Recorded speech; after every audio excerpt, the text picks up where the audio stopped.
Welcome to the Loins of History, a podcast connecting the past to the present and improving historical and political literacy. I'm your host, Collin, and I'm joined by my co-host, Jay, and we're going to continue our mini-series on the fall of the French Third Republic.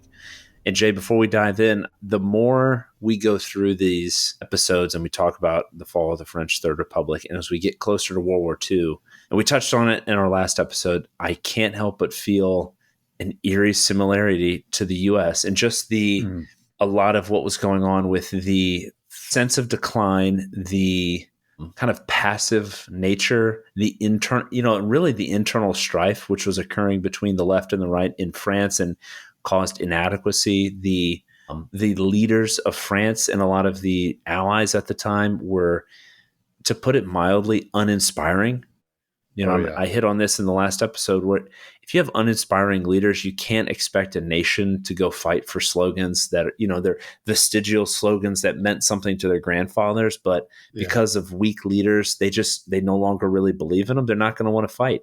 And you just see kind of feels just like a decay in French society from the ground up, top to bottom, just complete and utter rot. And despite them having what would be considered the most advanced military in the world at the time and having this great defensive position on the Maginot Line and alliances across Europe and with the U.S., you just can't help. I mean, we obviously know what's going to happen, but even for them, it had to feel like the inevitable was coming. What do you think?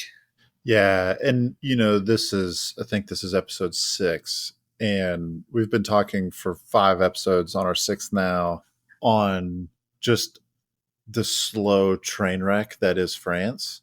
And it's easy. It's also easy for us to kind of look back and go, oh, it was inevitable. Like, of course it looked like it, but it's worth mentioning, like, it didn't look that way to them at the time.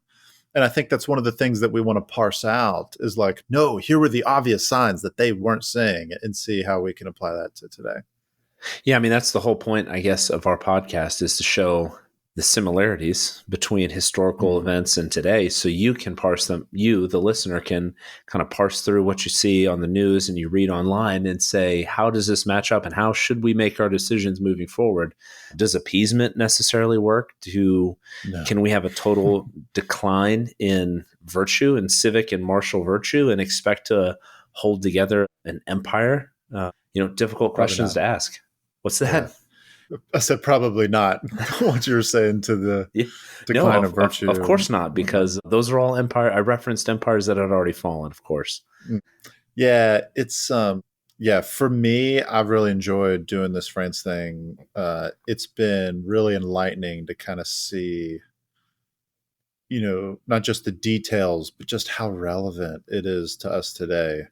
And in this episode, we're going to get to the actual event. We're going to get to the actual Germans marching into Paris and talk through, in a little detail what happened, but really, really talk about the implications. And that's good, because everybody now, you ask people like, well, what about the French, the French surrendering? And that's all they know is like the French surrender. They really, I think a lot of people now don't understand the run-up that we've talked through and seen all these events occur. And then even with the German invasion of France, they really don't know a lot of the details other than the French surrendered in a matter of weeks.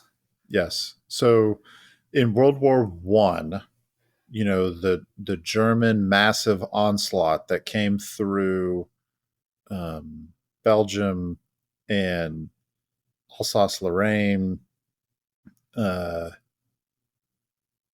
the French were able to hold it for 4 years, right? From August of 1914 to November of 1918, like, they held the line. And there were Germans never showed up in Paris. As a matter of fact, most of the really bad fighting, especially from the British perspective, took place in Belgium.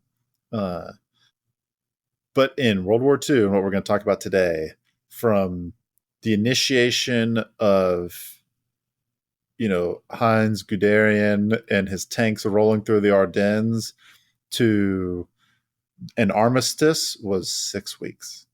6 weeks. Like, talk about, we talked about Mark Bloch at the beginning, writing about like it will be many years before the stain of 1940 is effaced from our national history.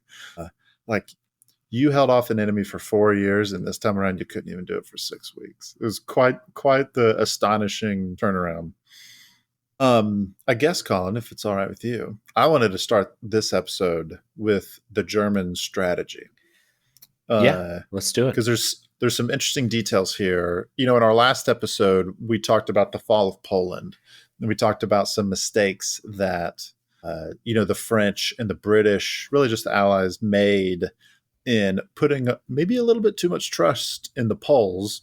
Think, Gamelin, who was the French senior military guy, he thought the Poles could hold out for 6 months. And that way the French could stage like an amphibious assault in northern Germany, or more likely actually send troops through Romania, like get them through the Mediterranean into the Black Sea, through Turkey, around Bulgaria, and into Romania. That was what Gamelin wanted to do, and he thought he had 6 months to do it. And Poland fell in like a matter of weeks. And there was one guy in France who was looking at the fall of Poland and going, whoa, this changed everything. And that was Charles de Gaulle. I think many Americans should be familiar with Charles de Gaulle because he later became the president of France. He was the leader of the government in exile. This episode, we're going to really talk about what happened up till the armistice. And in our next episode, we'll talk about Vichy France and some of the key players there, how and what happened in Vichy France, and we'll wrap things up there. De Gaulle did not support Vichy France. He fled to London and proclaimed a government in exile that was known as Free France, as opposed to Vichy France. And de Gaulle was a pretty significant political figure in post-World War II Europe. Well, de Gaulle was all about the tanks, and he saw the Germans. One of the more novel things, actually the novel thing that Germans employed with the tank and with armor, was they created entire divisions of just tanks. And at the time of 1940, the Germans would enlist 10 pure panzer divisions against the Allies, Netherlands, France, and Belgium. And whereas France and Gamelin, we have a whole episode that talked about the brain drain in the French High Command and how they saw the tactics and the strategy that came out of World War I as what would save them in the future. They viewed tanks as supporting arms of the infantry. And you can imagine infantry is primarily on foot. And so if your tanks exist to support movements of the infantry, there's no speed there. But if you have a tank division where like the entire division is just tanks, you can drive a lot faster. You can do these broad, miles and miles and miles and miles and miles encircling movements. And the Germans got that. They executed it in Poland. And like when you're completely surrounded and completely cut off from your supplies, like, I don't know how many of our listeners have gone camping, but you can imagine like you can only physically carry enough food to feed yourself for just a few days. Once you go through that, like you are completely dependent upon your immediate vicinity. You're fighting with food for other people. My point is like once you're encircled and cut off, like you're looking at like a week before you start starving. And what that psychologically does to you when you've got tank divisions in your rear and you're getting bombed and strafed by the Luftwaffe and you've got, you're basically surrounded, that does something to you. So people, and this would be a thing throughout World War II, you just surrender. Like hundreds of thousands of troop formations in the Soviets, they would surrender in the hundreds of thousands, more like the thousands and tens of thousands in Poland. And they were able to do this because of these broad tank movements. And I kind of already mentioned it. The other technological advance that de Gaulle saw that nobody in France wanted to pay attention to was their integration between the Stuka dive bomber in tanks. Like they would put these dive bombers in direct support of these large tank columns to just bomb the bejesus out of defenders, and the tanks would just roll right on, punch through the lines, get in the rear, disrupt the supply lines, as basically this impregnable cavalry. And it was extremely effective. It's interesting because American doctrine is definitely adopted, like close air support, deep air support, having an assigned main effort. Like the Germans built the Blitzkrieg and designed it around tanks, like you mentioned. So everything was in support of the tank. So they would mechanize their infantry so they could keep up with the tanks. So everything in their doctrine and their strategy was designed around supporting a tank. So how can I get I need infantry. How can I get them to the front fast enough to support the tank? We'll put them on trucks. So we have to have divisions of trucks to take all of these infantrymen. How do we supply all of these tanks with fuel, diesel fuel? How do we get rations out to the infantry that are supporting the tanks? How do we integrate fires from both artillery, indirect fires, direct fire from tanks, and then aircraft, which, the close and deep air support? It's very similar. And I don't want to digress too much from World War II, but in the US, there was a similar type of discussion going on amongst some of the future stars of the American military during the interwar period with Eisenhower and Patton, who were kind of mid-level in the 20s, in the late 20s. They would have been like colonels, I believe. At the time, they were fighting not really fighting, but there was a divide amongst American generals of the use of infantry and cavalry still versus the tank. And Eisenhower and Patton believed in the power of the tank as the future of modern warfare at the time. And they received a lot of blowback from American generals. Yeah. Patton kind of backed down to save face politically, if you will, but Eisenhower didn't. And obviously you can see how their career trajectories changed. But it's interesting that within France, the US and Germany, they were all trying to decide how to fight World War II that they knew might come, and how would they bet. And obviously France didn't prepare appropriately. They didn't look at the horrors of World War I and adapt. And the US was still kind of partial, but luckily we had an ocean to buy us some time to figure it out, whereas the Germans were rapidly changing their doctrine. So I just wanted to make that point that even the US was suffering from that at the time. Yeah. There's a fantastic book. It was one of the more enjoyable reads in the history. It's called Military Innovation in the Interwar Years by Williamson Murray and Alan Millett. And it is, if you are a history nerd, World War II nerd, military nerd, like, you've got to read Williamson and Millett. That book is fantastic. And they definitely talk about the British. Also, I forget the trials that they did, but JFC Fuller was a big fan of the tank. B.H. Little Hart was a big fan of the tank. And what about Bernard Montgomery, old Bernie? Yeah, I don't remember off the top of my head, but I know Montgomery was a big fan of paratroopers. That didn't work out so great for him. Yeah, did not. It was a bridge too far, if you will. It was a bridge too far, if you will. How about that? Great movie reference for anyone that didn't pick up on that. Yeah.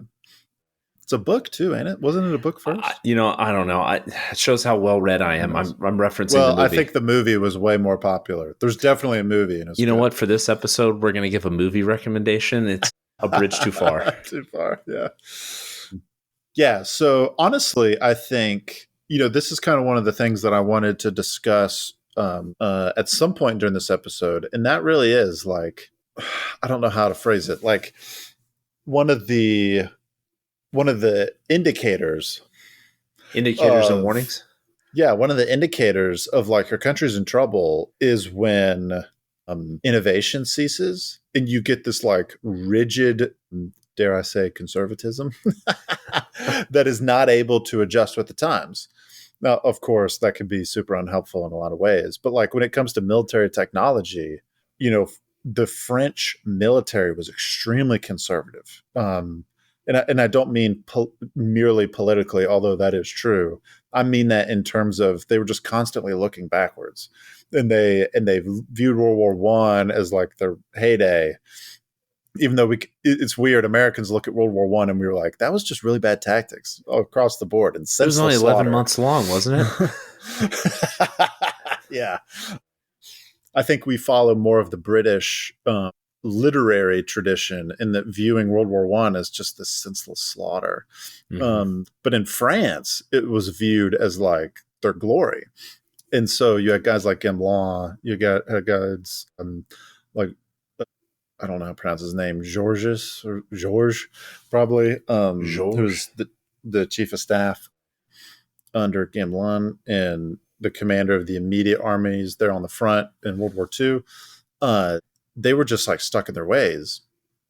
Whereas in Germany, which was also an extremely conservative state under fascism, they weren't technologically stuck. Like they were able to move forward. And the Germans and the German general staff, were brilliant, by the way, from a military standpoint. Yeah. So de Gaulle, bringing it back to France here, de Gaulle was unsuccessful. And at the time of 1940, when the Germans invaded, the basic tank formation in France was a division of half tanks and half cavalry. That doesn't surprise me. Using Cavalry the cavalry. was, yeah. It's interesting looking at that evolution of warfare between those two countries, because the Germans wanted to be innovative, but they also used opportunities. And this is kind of another reason that appeasement didn't work, because the fact that they didn't go and try and stop the Germans meant that they were behind the curve, because the Germans were out learning how to employ these tanks. So they utilized Czechoslovakia, Poland.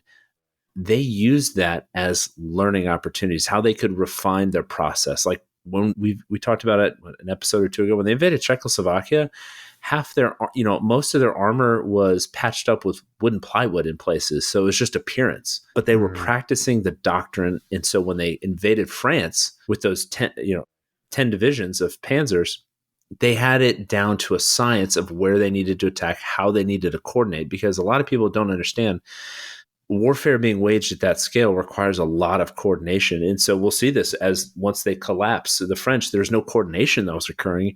And so because they chose 8 years prior or I guess 7 years, not to really start putting a stop to Hitler, they also lost the opportunity to learn how to counter them effectively. And so they were still fighting. It's almost like looking like they were fighting a battle in 1930 where they had some cavalry, some tanks, but the Germans were fighting in 1940. So it was like a decade of difference between the two of development. Yeah. It's just kind of another angle if you want to look. Even if they lost in the engagement in appeasement, chances are they would have learned a lot more, and the stakes were so much lower. It would have been probably minor skirmishes and then a peace drawn up afterward, but they would have learned something. Yeah. No, learning is a great way to put it. Like learning was happening at scale in Germany, and it wasn't happening at all in France. And that shows in the battlefield come 1940. Speaking of which, one of my favorite dudes in history is Erich von Manstein. And Manstein wrote a phenomenal memoir called Lost Victories. He was one of the few German generals who did not he was acquitted either at Nuremberg or before Nuremberg, but he lived into the 80s. Like he was cleared, he was good. Like Manstein's record was clean, even being a general in Nazi Europe. And Manstein was an unknown, mid-level officer in 1940. And his rise began when after Germany invaded Poland, come November, Hitler wanted to start the invasion on the other side. He didn't want to delay. But due to weather, once winter set in, things were bad. Well, come January, February, a plane that had two officers inside, two German officers. They crash landed in Belgium, and they had with them the entire German invasion plan. And this invasion plan that landed in Belgium, the Belgian police and intelligence services captured them. The one of the officers tried taking the papers and burning them. The Belgians were able to stamp it out before he could burn the papers. They like laid it on a table. The officer then picked up the papers and put his hand in a fire to try to burnt the daylights out of his own hand, trying to destroy the papers. And that's what convinced the Belgians. They're like, wait a minute, this isn't a plant. Like, this dude almost set his hand on fire and injured himself trying to burn the papers. And it was the actual, it freaked Hitler out, and it caused another delay because the Germans at that time were planning basically the Schlieffen plan all over again. The one difference is that they were going to also invade the Netherlands, whereas in World War I, the Schlieffen plan was almost exclusively through Belgium and northern France. This was basically a strong right wing was going to sweep down and basically do a large outflanking movement all the way to Paris. Well, when those plans got captured by the Belgians, and the Belgians kind of shared it with the French. I don't think we have time to go into that whole story, but the Belgians were like strictly neutral, and they were like, we're not helping anybody out here, even though it's like they're literally on your border about to invade you, dude. You just capture the plans and you're not going to share it with France. Anyway, they eventually did, in part. And the Germans weren't going to change the plan. They were just kind of like, the territory demands that this is where we go. Well, this guy named Erich von Manstein shows up, and he goes, hey, I've got a different idea. Instead of making our far right flank the main effort, let's make the center the main effort, reinforce them with more tank divisions, and have them push through the Ardennes, which was a densely wooded forest, have them push through the Ardennes and go all the way to the English Channel, as opposed to a strong right wing, which would sweep parallel to the Channel and come down on top of Paris, which was what the plan was in World War I. They were saying, Manstein was saying, let's push the tanks through the Ardennes and go straight to the Channel. And he was betting that as soon as an invasion started, the French would send the bulk of their forces into Belgium. Well, the Ardennes is kind of southern Belgium, right at, around Luxembourg, southern Belgium area. And he's like, if we can do that and go to the Channel, and the French send the majority of their divisions into the Netherlands and to Belgium, we can completely cut them off. And he talks about how the original plan could have only at best delivered a partial victory, whereas this plan, it is able to deliver total victory. And he's right. And Manstein, what's funny is even in the German command, they didn't like it. They told him to shut up. They actually promoted him to be a corps commander of a corps that was in the middle of Germany, doing security. Through a twist of fate, Manstein ended up getting a lunch or a breakfast with Hitler himself. And Hitler made an oft comment about, I've been thinking about reinforcing the center. And Manstein was like, yes, I would love to talk to you more about that. And Hitler invited him into a study. Manstein had a private one-on-one with Hitler himself. And he laid out his entire plan. Hitler left his study and was reportedly said, that guy, he's not my cup of tea, but I think he thinks rightly. It's a very interesting statement. Manstein was also a devout Christian. He was very conservative. That's part of the reason that kept him out of trouble when, they're murdering Jews and others. Manstein, we won't go into it in this podcast series, but Manstein would later be the German army group commander at Stalingrad. And he was that guy. So there was, kind of like the crescendo of Stalingrad was there were several, I think it was an entire German army got surrounded. And they got surrounded in Stalingrad because Hitler said, hold that city at all costs, don't retreat. Well, when more and more and more Russians started showing up, Manstein was like, we need to withdraw. They're going to get surrounded. And Hitler was like, no. And Manstein had to call the army commander. I'm pretty sure he was an army group commander. So he had multiple armies underneath him. Like, this is a butt ton of soldiers. He had to call the guy and be like, hey man, you're on your own. We can't come get you. We can continue to drop off supplies, but we even need to withdraw, blah, blah, blah, blah, blah. And that's kind of like the tragedy of Manstein's personal story during World War II. So Manstein is a fascinating guy, but he's the architect of sending the main effort through the Ardennes. And his book, Lost Victories, is fascinating. It's so good. I think it should be made a movie, but that's another story. So I wanted to read a quote from the book that I've been using as my source, which is William Scher's The Collapse of the Third Republic. And here he's kind of talking about, the Germans were able to adapt. The Germans were able, their plane got captured. There were there was the German equivalent to de Gaulle, right? We talked about how de Gaulle was like, we need to change, we need to adapt, and nobody listened.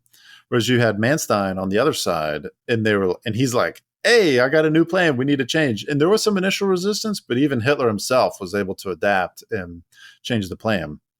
Well, this is a paragraph where Scher is talking about Gamblin, the chief of the French military, and he was talking about how just intellectually inflexible he was.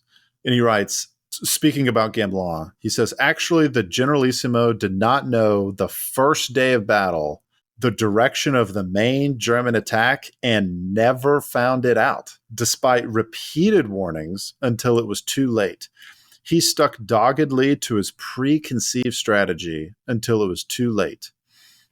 Unmindful of a famous remark of Moltke, the victor over France in 1870, so Moltke the elder, Moltke the younger would have been the guy in charge during World War I. So, unmindful of the famous remark of Moltke, the victor over France in 1870, whom he must surely have read since he was an avid student of military history, that, quote, a mistake in the initial deployment of an army can never again be made good in the whole course of the war, end quote. Joffre, to be sure, had disproved that in the Battle of the Marne in 1914, in Gamblin, as phlegmatic as his chief, had helped him.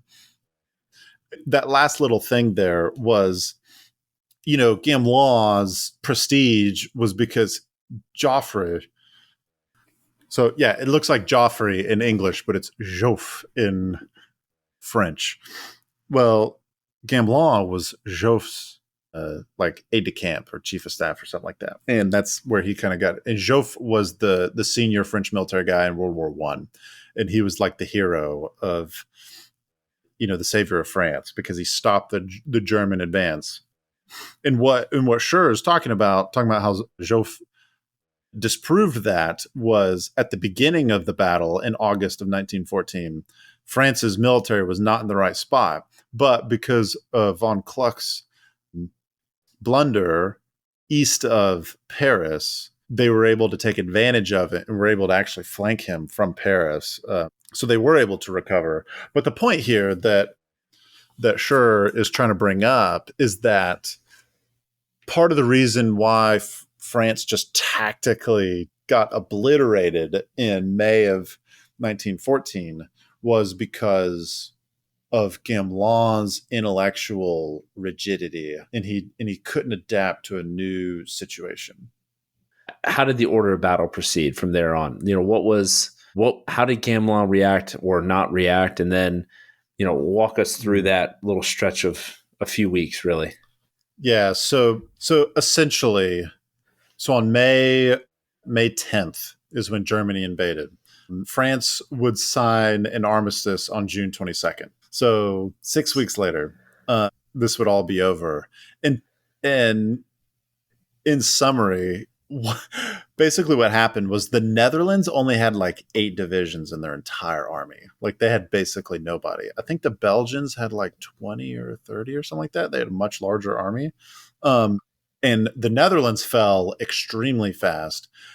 The Belgians kind of held on for a little bit. Well, in what Manstein suspected was the French army like rapidly went north once the invasion started, and that's when Guderian started his push through the Ardennes. And there was one battle, or one key battle, kind of seen as like the key moment in the entire.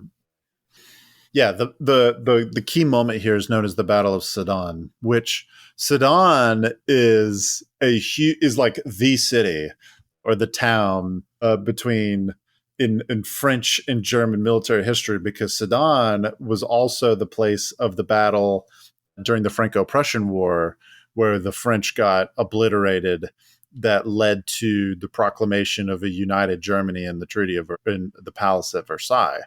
And in World War I, they talked about avenging Sedan in that humiliation. Well, here again, we see, Sedan is on the other side of the Ardennes, on the west side of the Ardennes.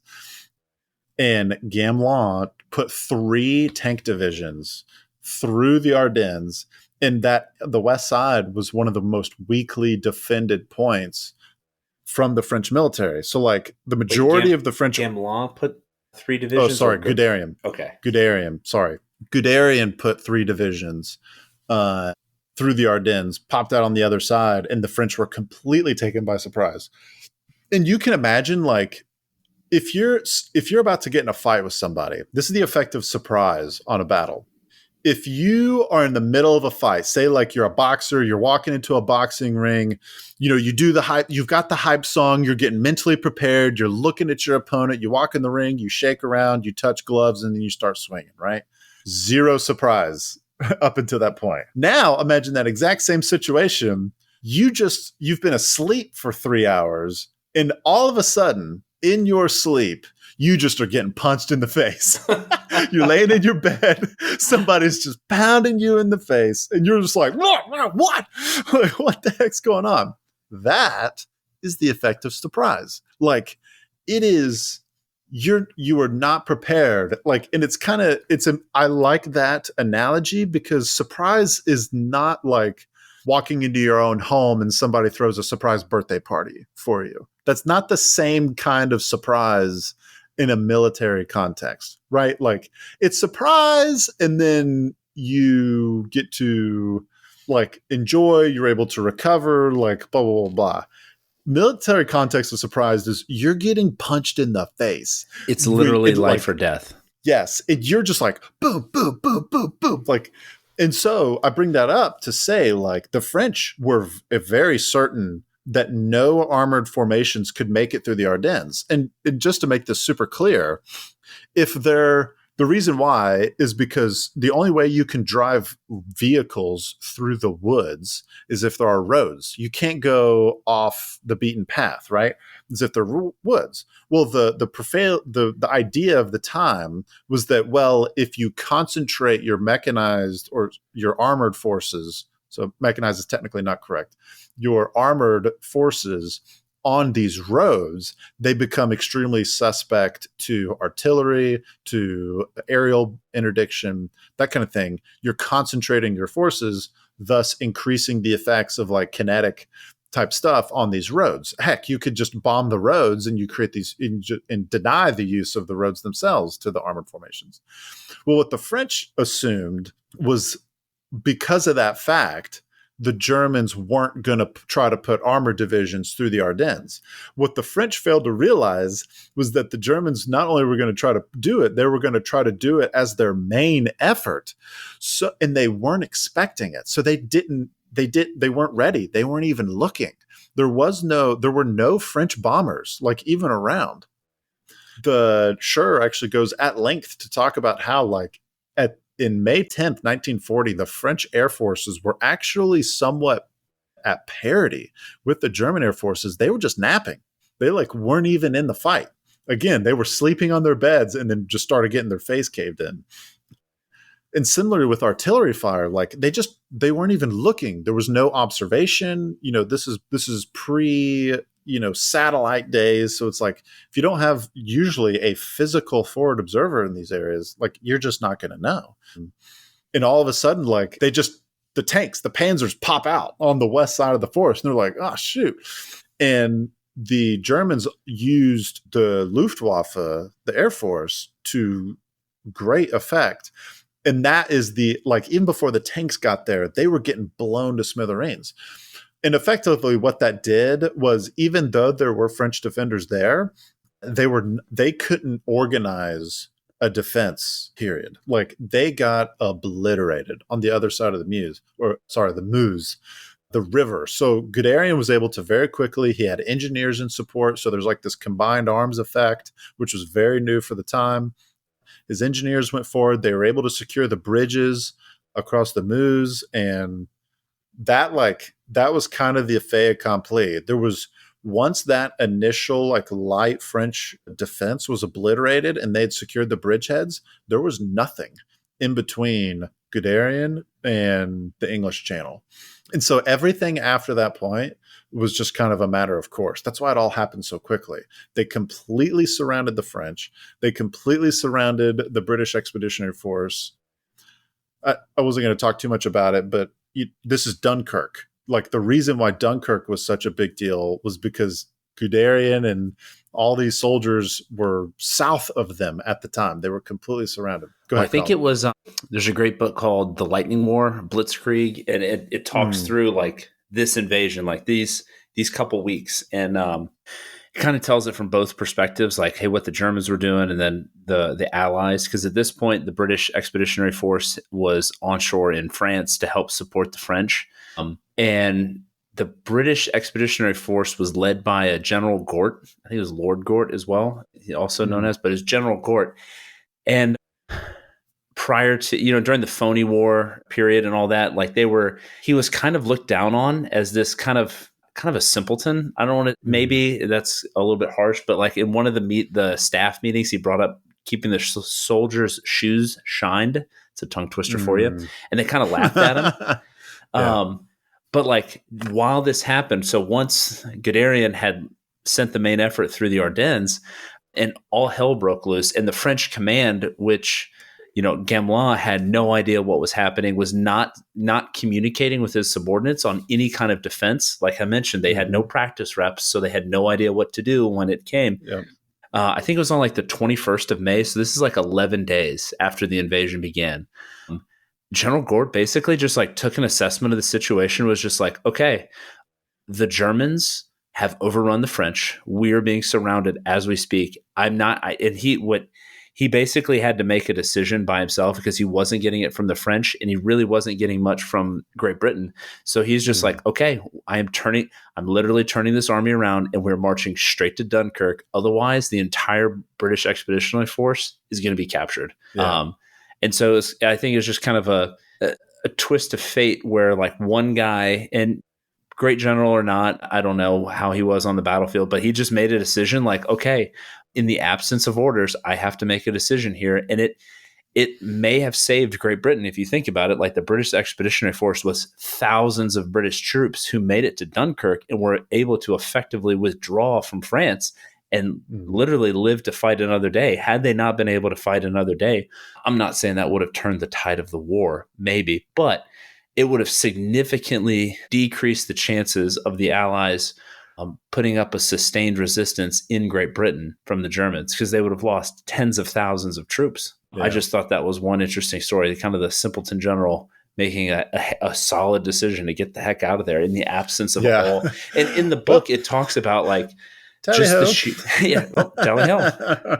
Like the sheer chaos and uncertainty that was existing because the British and the French weren't really talking together. They didn't really know what the Belgians were going to do. Yeah, like the Belgians and they didn't really finish the Maginot Line. the Maginot Line. Like France did their part, but it was never really completed. And they didn't really coordinate and work well together. And then so the French, who were being invaded and were supposed to be leading this resistance, were just not issuing any orders. There was so you're talking about surprise at like a tactical level, where there's this face punch where these tanks are busting out of the forest and Stukas are dive bombing you. Well, at a operational and strategic level, if you take it back, like the French had no idea what to do. They were so surprised. They got punched in the face. It's like, well, I'm not getting any reports. I don't know what to do. It's like they just froze. It's, you hear the fight or flight. Well, fight, flight, or freeze. And they kind of just froze and got overwhelmed. Yeah. Yeah. And we haven't talked about it yet in this episode, but there was also, defeatism was ripe or rife throughout the French army. So it was just kind of like, there was no strong will to resist. And Mark Bloch talks about how like you would see French like kind of retreating, going back towards Paris. And he's like, I don't even hear gunfire. What are you retreating from? And it was just kind of like this, we heard up ahead we're getting overrun, so we're going to leave too. And it was like nobody believed in France. And that's one reason why he calls his book Strange Defeat, because it's like, are we even trying right now? 22 years, or no, I guess 28 years prior to that, or 26 years, sorry, math. 26 years prior, there was the Miracle on the Marne where they made that resistance. And then now they're just kind of like, oh, there's some gunfire up ahead. I bet I'm going to surrender now before it even starts coming at me. Yeah, yeah. And, kind of the anti-climax, I guess, of this whole invasion is by June 11th, the French government declared Paris a, quote, open city. And that was just, they were basically trying to say, like, they preemptively told the Germans, we're not going to resist you. Please just don't bomb us. And by the 14th of June, the Germans were walking through. Hitler was getting his frickin' selfies in front of the Eiffel Tower. And there was no resistance at all to German forces going into Paris. It is like, man, how the turntables how the turntables turn. Yeah. And yeah, I'm glad you brought up, Collin, communication, because I didn't get into it too much before, but not only just from a technological standpoint, but one of the key factors was that nobody really knew who was in charge on the French side. There was a lot of squabbling between the French, the Germans, and the French, the British, and the Belgians on who was going to be in charge and these like tactical formations. Yeah, so General George was the actual like tactical commander of the entire French army that was supposed to like be in the battle, whereas Gamelin was like the chairman of the Joint Chiefs Staff. Like he was just the senior military guy. It wasn't like a tactical commander. It like the two barely talked to one another the entire time. It's gonna be hard to win a war like that. Yeah, Reynaud, and I actually skipped this fact. Reynaud, he had, previous episodes we talked about Daladier was the prime minister. Well, Daladier ended up resigning and was replaced by a guy named Reynaud. And Reynaud and Daladier were rivals. They didn't like each other. Well, Daladier and Gamelin were boys, but he stepped down. Reynaud was the new prime minister, and he wanted to get rid of Gamelin. But Daladier was still in the cabinet. He was the minister of war, even after he got fired as the prime minister. And he's like trying to protect Gamelin. Anyway, this all was a big debacle. And Reynaud was trying to get Gamelin after the invasion. He's like, are you doing anything? And Gamelin's response was like, hey, I don't want to stress anybody out. It was kind of like, they're the commanders. I would hate it if somebody came and micromanaged me. And he was like, dude, we're getting invaded, man. Like, they're coming for us. Like, and what are you doing about it? Anyway, there was like just a lot of dysfunction. I feel like that's kind of like the dog. It's like the dog in the burning house. It was like, this is fine. I don't want to be. I'm not. I don't want yes. Yep, this is fine. There's in danger. I'm in danger. Yeah, there's tanks in the Ardennes. I'm in danger. Yeah, yeah. Seriously, that was. Yeah, Gamelin does not get a good rap in history because it was just like so blatantly obvious, and this dude was just like living in his own world. I don't want to be an ageist here, but there, you pass a certain threshold in age where, like, Gamblin was an old man at this point. Like, I can't remember. We talked about in one of the last episodes, like, he had been in the service for like 50 years just about at this point. He wasn't, like, the guy's tired. If you're going to be... he's in his 60s, yeah. Exactly. Like, you think about the stress and what you're going to, even as a leader, like, you're not on the front lines. I get that, but you're going to be having sleepless nights where you are constantly giving orders, and you have to have a certain level of, like, energy and vitality just to carry the weight of that defense. Like, it's on you. The guy's an old man. He just wants to take a nap. Like, he had no, like, you talk about, like, the perfect embodiment of the spirit of France at that time. It was an old man who was basking in the glory of World War One. Not a forward, the Germans, to their credit, their generals were not just old men basking in the glory of World War One. They learned from them. As they're in their proper places, kind of role models, mentors type of thing, but they were innovative, and they were young enough that they could maintain the weight of an operation like this. The French didn't do that. And, the British probably did it to an extent as well, but not as bad as the French. Gamblin's like, he just encapsulates exactly what it was to be French in 1940. Yeah. Yes, it's true. And I don't know about our listeners, but, like, our demographics tell me that I'm not going to offend too many people by that ageism. Well, I'm just thinking, like, I know Collin and I, we've been in situations where we've been required to stay up for long periods of time, like over 24 hours, and continue to, like, make decisions, do physically demanding things, like, even just for a day or two where you just don't sleep. And if you've never been in that situation before, just try it for fun. See how well your brain works after just missing one night of sleep. Like, your brain does not work very well. And Collin and I are not old. We're in our 30s. Like, in the last time, at least I think for both of us, Collin, I'll speak for myself. The last time I did something like that was in my 20s. So I was like, had a lot more energy, was a lot more physically capable, I guess. And after you lose one night of sleep, at least for me, all I wanted to do was go to sleep. Like, it was like this weight that just hangs over your head. It's not like, it's easier to not eat than it is to not sleep, at least for me. The physiological and psychological stress from not sleeping, because then you're also probably not going to be eating very much. More than likely, you're going to miss meals during those times. So, and that tends to happen. But so you can imagine how. Go ahead. I was going to say, they've done studies on it, like, where you have a lack of sleep. It's like less than, if you have like 4 hours of sleep, they're like equated to having a certain number of drinks of alcohol. And, like, yes, unless you're a heavy drinker, very similar effect. Yeah. Yes. Unless you're a heavy drinker, having a BAC of like 0.008, like, it's past the legal limit of driving. Like, that's not, and now imagine doing that sustained. Your body's hormones react. You're in a constant fight or flight.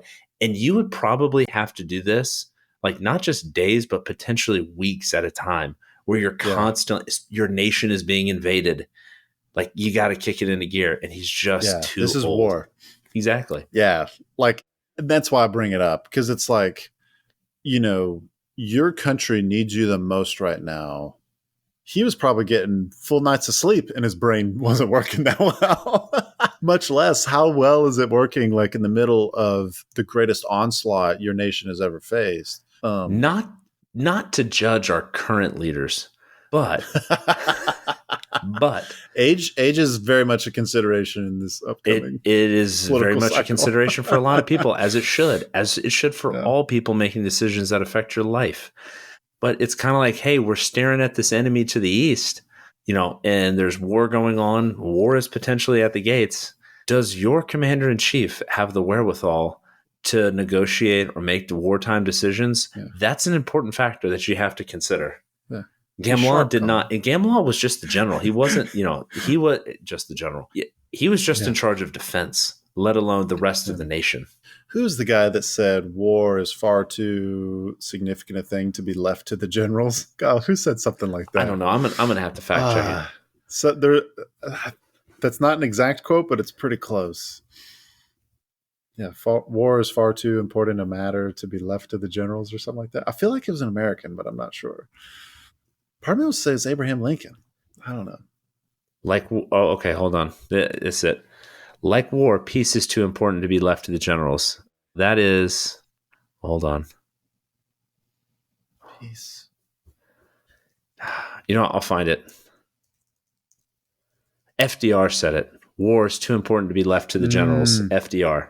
Okay, that makes sense. I was going to say his Uncle Teddy, but he didn't really have a war like this. Yeah. Chat GPT says it's Georges Clemenceau. The French but guy? I almost wonder if Chat GPT is making that up. Find it in real life. I think you're right. I think it was Roosevelt. That sounds right. For any of our listeners, feel free to fact check us. Yeah. Anyway, yeah, we can honestly hate on Gamelon all day long. But anyway, the invasion of France, it all comes to its conclusion with Germans on the 14th of June signing it or walking into Paris, and it was all over. The government had fled by that point, and on the 22nd, France would sign an armistice with Germany, and we would enter the time of Vichy France and Free France with de Gaulle in London.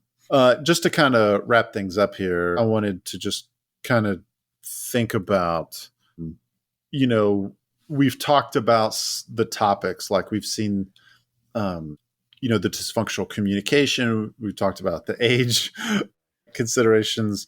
We've talked about the inflexibility of the German leadership. The one thing that I wanted to hit before we wrap up is complacency. And I talked a little bit about defeatism, but one of the key themes, as we've talked about this entire series, is that part of the problem of the Third Republic was that people didn't want it to survive. And there was very much this like dissatisfaction with just the Republic writ large, bringing it back to the Dreyfus affair. Like people didn't believe in the idea of the Third Republic anymore. And that was, it's not like just civilian person thought that. Like the French military, the people who were tasked to defend their country, they were the ones also that were just tired and had it with the Third Republic. And I just kind of wanted to bring that up because I think that's one of the main reasons why there was no will to fight. Collin, you've talked about that a lot in this series, is like where there's a will, there's a way. And if there's no will, like people are not going to fight. I actually think, I'm interested in what you have to say to this, Collin. I'm going to say something, and I don't know if I believe it 100%, but I'm going to say it nonetheless. I actually don't think America has anywhere close to a similar level of complacency as France did at that time. I think a lot of Americans still very much care about our Constitution, about what it stands for. Not even saying that all of those Americans agree with one another, but people I just don't see a lot of conversation about alternate systems to the republic that we have. And I don't know. I don't know if I see the same level of complacency. So for me, that's a difference. I see a difference between America and France. What do you think? I see us closing in fast on that. I mean, it's kind of a pessimistic view, but I mean, like, think about the level of mistrust within the government now because of COVID. Think of how that, just think of COVID for how that polarized people, and it polarized them. It accelerated already splintering, kind of a fracture that has been occurring from a two-party system that we've had for years. But it really just, it's kind of like if you look at a dam and it has a small crack and now suddenly like it just bust wide open. Mm-hmm. I think there's a number of people that still deeply care about the Constitution, but I'm kind of observing a widening gap of people that, for whatever leaning they have, find reasons where they just altogether want to completely alter the system. I mean, there's some people who want to January 6th, quote unquote, overthrow the government and overturn the elections. Well, like the same people on the opposite side of this political spectrum absolutely 100% surrounded the White House with the sitting president of the United States and were very like a few moments away from storming the White House, like in some kind of French Revolution, like Bastille Day type of scenario. Mm. Those things don't happen in like a healthy functioning nation. And both of them occurred by people on opposite ends of the spectrum. And my point in saying that is it's widening. The things that you see now didn't exist 20 years ago. Heck, 20 years ago, it was American flags everywhere. Now, like there's articles where people question, should we fly the American? If you're questioning flying the American flag, like, I'm sorry, that's not a value I share. Yeah. But the important part is like, how are you then going to convince that person who is ashamed of the flag to go fight a war on behalf of it? That's the big problem here. It's one thing to say like, hey, I disagree with something that is very popular in the United States, or I think it stands for.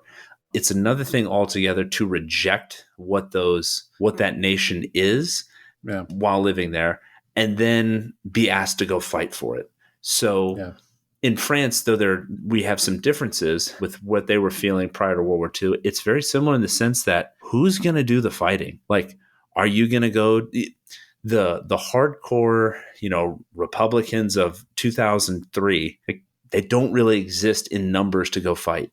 Are you gonna select the kid who's protesting nonstop and wants to say like the entire system of America was founded on some form of white supremacy?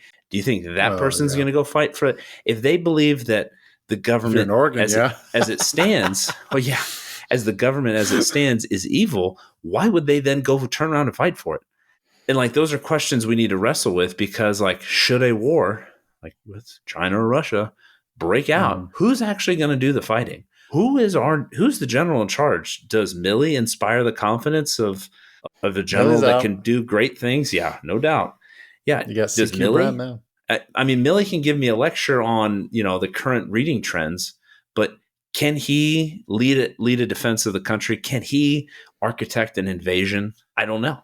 Does our political class as a whole, the executive, the legislative, do they inspire people to say, you know what, I want to defend this? It's hard to, when you ask questions like that, it's hard to see, like, do we have a lot of people willing to do that? I mean, it's almost kind of like hearkening back to the 60s where people didn't want to go fight in Vietnam for good reason. They didn't want to go fight in Vietnam for good reason.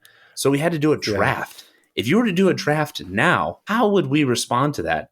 Could you even find enough able-bodied people to draft? It's hard to say. Yeah.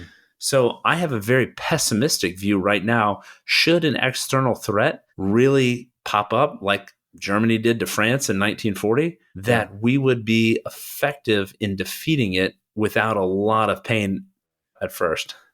Very pessimistic answer. I actually disagree with you, Collin. Surprise, surprise. Surprise, surprise. And it's funny you brought up the 1960s, because that's what I was thinking of. I was like, I feel like things were worse in the 60s. That's just one point, that it's like, yeah, I know things feel bad right now, but I also feel like there's a generational perspective. You and I grew up in the 90s where, it was a whole bunch of kumbaya, not a bunch of dissension, right? Our parents grew up either like, late 60s, 70s, but really the 80s, which the 80s were also like, we had Ronnie Reagan in office, and, we really stuck it to those commies. We won the Cold War, that kind of thing. I think it's our grandparents' generation that like really saw the 60s for what it was, because they know what it was like in the 50s. It's one thing to be born in the 60s, which I don't know about you, but my parents were born in the 60s.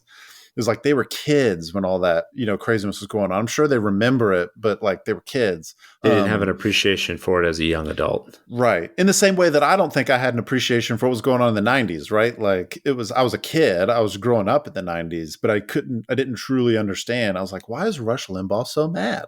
Like, why is Everything he not like seems Bill great. Clinton? Bill Clinton is terrible because Rush says so, right? Like, the reason I formed my opinion, if I had just seen a lot of this on the internet or the news cycle, I would do what I had done for a long time and just assume that there are people that exist and they're terminally online and they're angry. You think your uncle on Facebook. Yeah.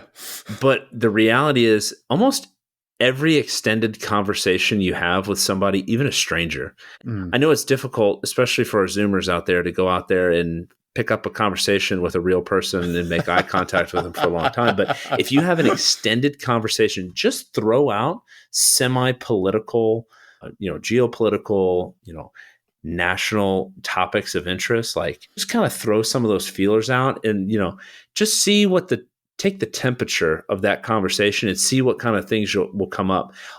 You're hearing things now that the fact that a Civil War 2.0 is even discussed in everyday they're talking about it outside of the internet. That's the crazy thing. That's where I'm like, okay, that's my canary in a coal mine. When something like that is brought up by like not crazy Uncle Dan on Facebook, but it's like, hey, my 25-year-old coworker who went to an Ivy League school suddenly dropped it, started talking about Civil War and saw some memes and thinks it might actually happen. You're like, okay, it's not happening. I'm talking to this guy in real life. He got something from the internet, but now he's thinking about it and he's openly discussing it. You're like, okay, something's going on here. Or you talk to your aunt and who's never watched the news ever and had opinions that are still dated in the 90s. And you're like, okay, well, they're talking about all of these issues that are going on in a way that would not have been deemed like not even politically correct, but almost like discussed in a polite society circa 2002. It just wouldn't have happened. And it is mainstream everyday conversation now. That's my canary in the coal mine. And that's why I give caution and think, okay, we got to really do some serious soul searching as a nation here. Should the time come to respond in earnest to a real external threat? Yeah, I don't know. We don't know who we. We're just two guys on a podcast. It's like the freaking ain't nobody gonna fight no daggum Civil War. You're gonna stay at home and you're gonna complain about it on social media. The fact is, people are talking about it. That's the scary thing. In 2010, I think they talk about it because they're watching too many movies. In 2010, nobody was saying that outside of the internet. In 2024, people are actually like, well, this is what it would actually look like. And you're like, okay, it's almost becoming like a game now. They're almost I hate to use this term, my God, manifesting it on themselves by talking it through. And it's kind of, and I say these pessimistic things, not to say like, we're doomed. We're doomed. It's over. It's like, no, let's take pause and see where we're at. Let's try and fix it before it's too late. It's okay to notice what's going on, rightly call it out and say, like, I think we need to course correct here. Not saying that we're on the brink of a Civil War 2.0, but like, hey, maybe we don't want to continue on this current trajectory. Staying on this current trajectory might lead to some unwanted consequences. A civil war, probably not, but potentially a draft happening and nobody actually wanting to go fight. That's kind of realistic. That's more realistic. Oh, that's super real. Yeah, that's super realistic. Exactly. Again, it happened in the 60s. Yeah. Well, yeah. You had riots and kids getting shot on a university because they didn't want to go fight. You had people getting beat. It was not a good time. I think it would be worse now if that happened than then. Yeah, I actually think I agree with you. If there was a cause for it, it's all a matter of caution. That's what I'm trying to give and saying like, hey, the path we're going down right now kind of eerily looks similar to France circa the 1930s. We can fix things, and everything is not going to look the same, right? And it's not always going to be the same, and that's okay. It's not going to. The point of these Jay and I talking about this is to say like, hey, recognize what happened in the past so you can fix it in the future, and you're not doomed to repeat it, because it always seems to happen. You're just doomed to repeat it. I'll stop my diatribe now. No, I like it. And with that, I actually think that's a good place for us to cut it off. Do you want to summarize? Yeah, sure. So man, great discussion, Colin. You know what? I hope everyone out there has a good friend like I do that you can talk to and, still laugh and chuckle even when you disagree about things, and it'll be okay. And we'll still be friends. It's okay to disagree tomorrow. It's okay to disagree.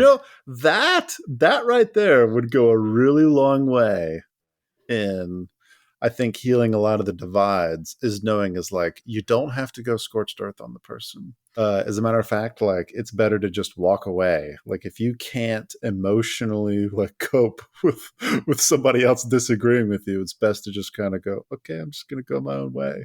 You don't have to go scorched earth. I hate you now. You are my mortal enemy. You're dead to me. You're dead to me. You disagreed. We disagreed about something. Anyway, so no, thank you, Colin, for the good discussion. And, as we're getting towards the end of this Fall of France series, I think we really saw a lot of the earlier topics that we've brought up in previous episodes, especially ones like, the French military having trouble adjusting with the times, de Gaulle getting shot down, and how Germany really took the new technology and used it to their advantage. Excuse me. And how that came in. We talked about the fall of Paris. We talked about how there wasn't really a resistance. And in our next episode, we're going to talk about Vichy France, and we're going to kind of sum up what's going on here in, the big lessons learned from the fall of the French Third Republic. In closing, for if you like what we're doing at the Loins of History, give us a like and a comment on YouTube, or a 5-star review and a comment so we can see and give you a shout out on Spotify, Apple Podcasts, Podcast Addict, something like that. One of those platforms. We do like getting feedback as well on Gmail or social media. We're both on at some form of Loins of History. And with that, I will close this out, and we'll see you next week as we continue this series on the fall of the French Third Republic. Break, short and sweet.